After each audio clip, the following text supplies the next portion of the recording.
Hello. Today I'd like to talk about refurbishers. I'd like to talk about the business models that refurbishers have. I'd like to talk about what are successful business models and what are not successful business models. I've dealt with a lot of refurbishers over the past 3-4 years. As you know, my company is focused on doing work that other people do not want to do. We do the work that other companies don't want to do. And a lot of that work is work that is valuable to refurbishers. Motherboard component level repair, certain issues that just people don't know how to deal with on their own. And issues that if you have a trusted partner that knows how to deal with this on a regular basis, that you can make really, really good money working with. And I see pretty much two models, and one of them works amazingly well, and one of them works like complete and utter dog shit. The model that works very, very well is when you find computers and you simply get them at something better than market value. So you're buying these machines for less than they're actually worth. You're finding people to whom this machine is worth nothing, and then you're taking it from them for the value that they have attached to the machine. And that is a great business model. The business model that works like crap is when you actually try to pay what it's worth. You try to guess what it's worth, and you try to put yourself in a bidding war with other people who do the exact same thing. This business model sucks. This is crap. This is dog shit. This is garbage. This will put you in the poorhouse. This will fuck up your life. This will fuck up your business, and it just doesn't work. So let me tell you why. Let's say you come up with a reasonable amount that you're willing to make. Let's say you want to make $100 off of the transaction. Let's say this machine is resellable for $700. So let's say you buy it for $500, knowing that it's going to cost $100 to fix the problem they tell you it has. So you're going to buy for $5, you're going to fix it for $100, you're going to sell it for $7. Sounds great, right? If I can do this 2 or 3 times a day, gee, I'm making $6,000-7,000 a month. Wow, that's amazing. No, not. It's not, because you see what's going to happen is you're going to buy it with this one little problem, and you're going to think it's a DC inboard when it's actually a board repair. And the price difference between those two is going to be about $100, and that just eats up your profit. And then you're going to sell the machine and the optical drive that nobody actually uses because nobody uses the optical drive on their MacBook. Doesn't work. It was never tested. You never thought of to test it, but the person you sold it to truly values having a working optical drive.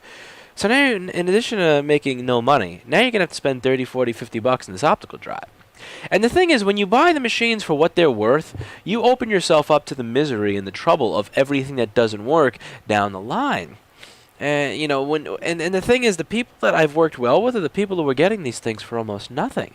And you may feel bad about this. You may say, how can I turn this into a volume business? How can I compete with others and get more business if I'm always buying them at these ridiculously low prices? And the answer is, you simply don't care. Don't care that other people are willing to not make money off of their business model. Again, there are companies out there like Amazon does not always make money off of their business model, and they're still around, but that doesn't mean that you should seek to emulate them. Best Buy loses $480 million a year by selling shit cheaply. That doesn't mean that you should seek to emulate them. And other people may be willing to buy a 2008 model A1278 that does not power on for $370, but that doesn't mean that you should do it too. You need to be very, very happy and very, very confident when you smile at people and say, we do not purchase these machines at market value if they do not function.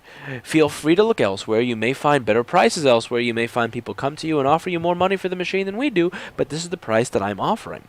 And, again, don't be ashamed. A lot of people are ashamed. They're like, I feel weird making an offer, and they actually bargain on behalf of the customer and bargain to bring the price up, and they wind up screwing themselves because, again, the optical drive doesn't work. The trackpad that clicked yesterday doesn't click today, and you wind up just going into this complete clusterfuck of where everything you thought works doesn't work. So the only way that this business model truly works is when you are either getting these things for free or when you are getting them for a very, very low amount of money. So, for example, my business recently started purchasing computers. We got the license for this about 8 or 9 months ago. We do not buy and sell. Firstly, if somebody comes in and says, I want to sell you this, I say no.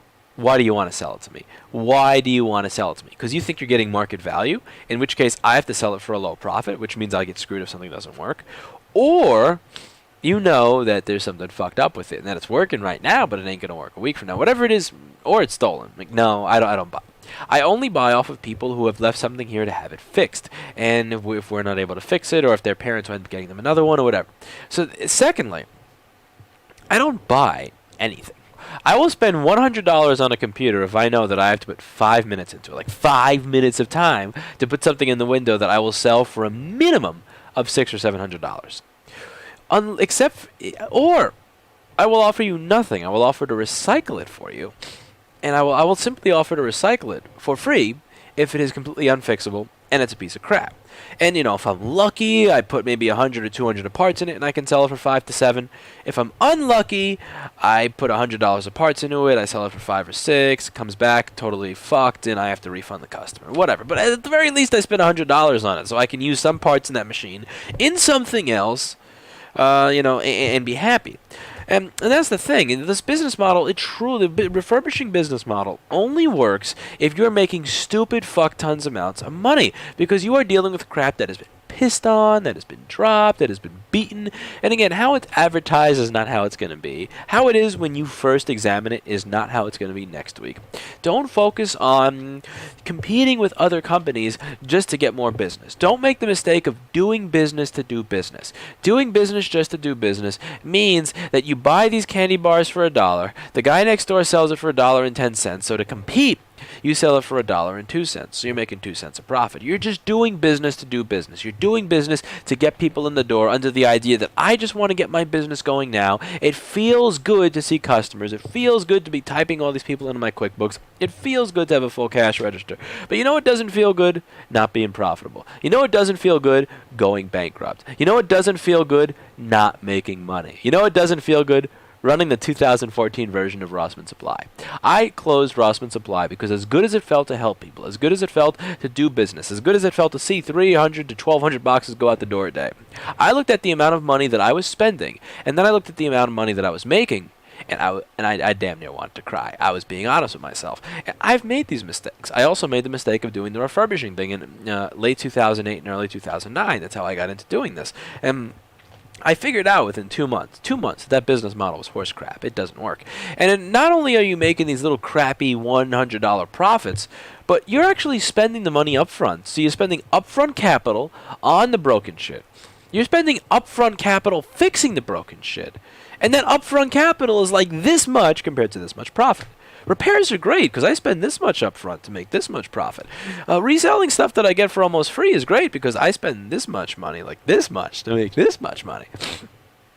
And the thing is, I can't make a living just buying and reselling crap. I can't, but I see it as a bonus for myself. Like at the end of the month, well, gee, great, look, I made a couple of $1,000s that I would not have made otherwise. I'm not trying to make $4,000, $8,000, $12,000 a month buying and reselling shit. I make that money doing repairs, but I'm more than happy. I'm not complaining if I get a couple of extra $1,000 a month just off of taking stuff that people don't want.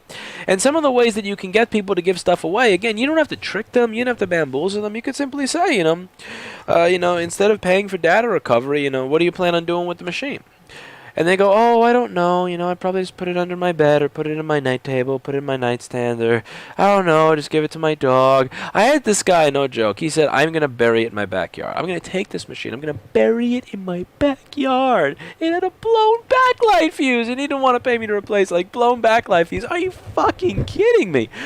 You figure out what they're going to do with it, and you say, well, if you're going to just put it in a drawer, you're not going to use it. So, if you trade it in and recycle it with us as part of our recycling program, we will give you data on an external hard drive at no extra cost.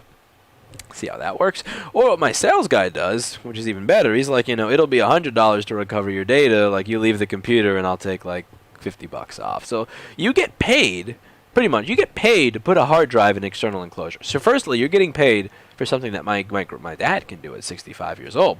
Secondly, you are actually getting something for free that you can use to make lots of money. See, that's how refurbishing works when you do it right. What doesn't work is buying crap at near market value because you think it's the right thing to do. And, again, other people may be willing to pay more money for that machine.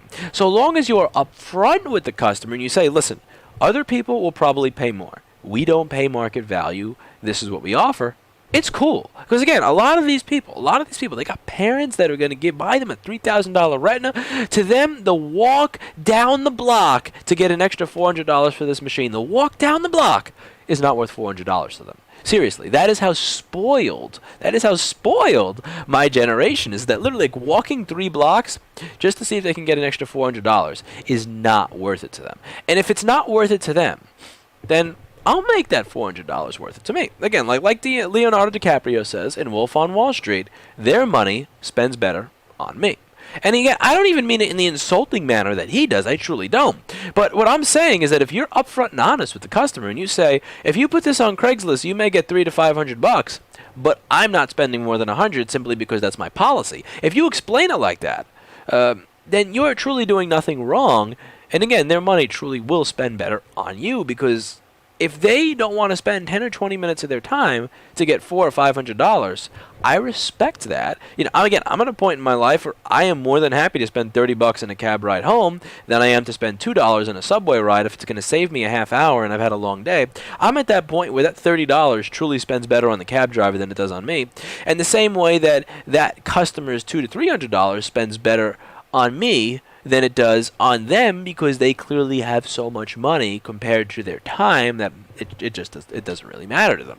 So again, there are people who are going to say, you're not going to get more than $200 for this. You're not. Look at the condition. Look at the scratch. Look at the dent. Look at this. You're not going to get more than $200 for this. You might as well just sell it to me for $150. So what do you say? Oh, come on. See, those people are dirtbags. Those people are douchebags. Those people are on some, watching infomercials at 3 in the morning that sell books and how to be a salesman bullshit that I'm not really about. I'm not about lying. Again, you don't have to. The thing is, you're going to not realize this until you're probably a little older. You don't have to be a wheeler and dealer and scammer and big time negotiator in order to get people to agree with you. You don't have to lie. You don't even have to fudge the truth. You tell the truth, and people will simply listen and not care. Again, I look at them and I look them in the eye and say, you will get $400 to $500 if you put this on Craigslist or eBay. We do not pay market value for machines here. I have a very high volume of machines I have to refurbish. As a result, I am not as interested in taking in new products. So I can only pay this much for them. If that's okay with you, we can offer you this much money and your data on an external drive. But if that's not okay with you, here's pretty much the market value that you can get if you should sell it, and I'll even tell you how to list it. And the thing with the pendulum, the thing of you try to pull them to you, it doesn't matter how hard you pull, they go away. But you try to push them away, and they just come right back to you. And seriously, that business model works really, really well. And I can't tell you how disgusted I was when this guy used to come in and go, yeah, my source gave me another shipment of 8 computers. And I know I shouldn't be using an Italian like Guido Soprano's accent for this, but I am Italian. I grew up in an Italian family where everybody kind of talked like that, so it's just my default accent for making fun of people. And they're like, yeah, my source brought me 8 machines. How busy are you looking next week? My source got 15 machines with bad logic boards. One time he actually included these papers with them, little numbers scribbled on them. These little numbers are eBay item numbers. So I went on eBay and I looked. A1278, 2008 computer. He paid $400 for it not turning on. $400 for a 2008 MacBook. Not a MacBook Pro, a MacBook that did not turn on. What the fuck? He paid $350 for a white unibody with no backlight. I can't sell this in my window for more than $400. That's dumb. And I went through all of these. And again, the thing I noticed with all these people with all these business models is they'll send me a bunch of business for the first month. They'll send me a bunch of business for the second month. They'll send me very little for the third month. By the fourth month, they'll start disputing every invoice. Did this really need a new trackpad? Did this really need a new screen? Did this really need a new battery? Why am I being charged for this? What do we have to do to get motherboard repaired cheaper? And again, I really shouldn't be admitting this out loud, but I was at a point where my motherboard repair tier was at something like pathetic, a joke, like $140 to satisfy these people. I was fucking myself because I could not afford a staff to deal with regular repairs while I did board repairs off of $140. And they were getting fucked so badly that it didn't matter what I was charging them, I could have been charging these people $50 for board repairs. Since their business model was not successful, it didn't work for them, and it didn't work for me. I was still getting bitched at. Now, I look to the customers that I have where they never complain, where I say, you need a new LVDS cable. Cool, just bill me for it. You need a new battery. Cool, just bill me for it. This board's not fixable. Don't even worry about it, man. Just throw it in your garbage. Those are the customers I like dealing with. And when I talk to them about their business model, these are the people that are getting these things for free. These are the people that are getting these machines for $100 or $200. These are the people that are not going crazy trying to turn it into a volume business. And these are the people that are truly successful. And again, I try to align myself with people that are successful. One of the things that helps you stay positive and helps you stay successful, if you don't have a lot of positivity or success in your life, is aligning yourself with people who themselves are actually successful. If I have a stack of boards to fix every day, and I have a lot of work to do, and I'm here at 5:35 in the morning to finish everything that I got to do, it's very easy to become negative. It's very easy to become tired and grouchy and blah, blah, blah. And just the smallest little thing can tip you over the edge, which is why I value working with people who are positive, who are successful, so that I myself can stay positive and successful. See how that works? It's easy to stay positive when you have very, very little stress. But when your stress is like all the time, all the way high, you have no choice but to surround yourself with successful, positive people. So I will actually interview people before I give them a discount. If you call in asking about board repairs, I am not going to give you a discount because you're a computer repair store.